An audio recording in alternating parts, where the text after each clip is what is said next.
Bonjour à tout le monde. Moi, c'est Ibrahima Diallo. Je suis le responsable du réseau d'observation météorologique au niveau de la direction de l'exploitation de la météo. Pour une meilleure visibilité des activités de cette direction, le chef de service communication et protocole, en collaboration avec le responsable du réseau que je suis, a jugé utile de faire un tour au niveau du réseau d'observation météorologique. Juste rappeler que ce réseau est composé de 23 stations, dont 12 synoptiques et 11 climatologiques. Cette activité a permis de visiter au moins 7 stations.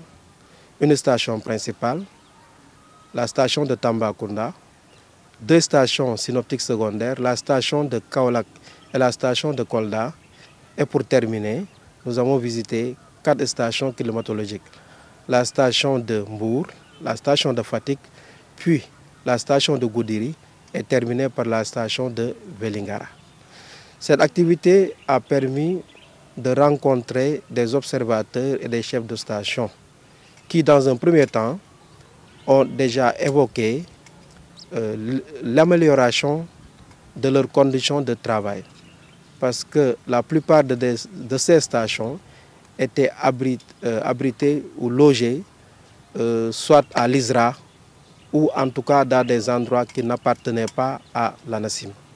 C'est pourquoi depuis 4 ans, la direction générale de l'ANACIM, particulièrement la direction de la météo, a fourni beaucoup d'efforts pour construire soit de nouvelles stations ou réhabiliter certaines. Les stations construites, à titre d'exemple, on peut citer la station de Mbour, qui est une nouvelle station, la station de Fatick, la station de Vélingara.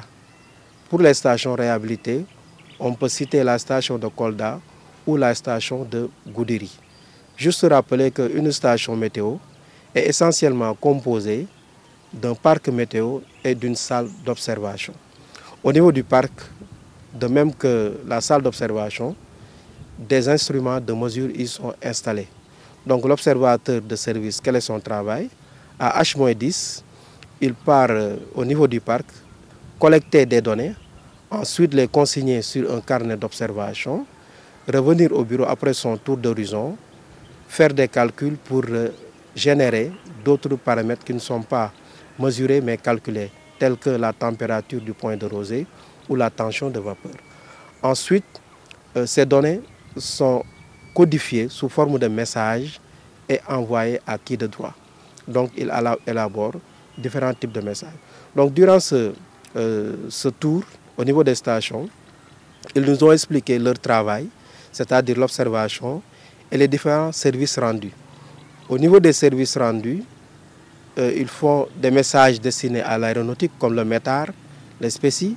Il y a des messages aussi synoptiques, c'est-à-dire le synop horaire ou tri-horaire, et aussi des messages destinés à la climatologie, comme le climat quotidien appelé chez nous ClimQ, ou le CELDEC, le climat décadaire, ou même le climat qui est une moyenne mensuelle.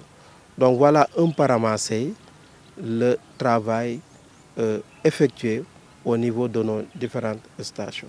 Nous encourageons nos brillants observateurs, hommes et dames, pour les efforts fournis dans des conditions par moments très difficiles, mais ils continuent quand même à faire le travail correctement. Donc nous vous donnons rendez-vous prochainement sur d'autres facettes du travail d'observateur météorologique.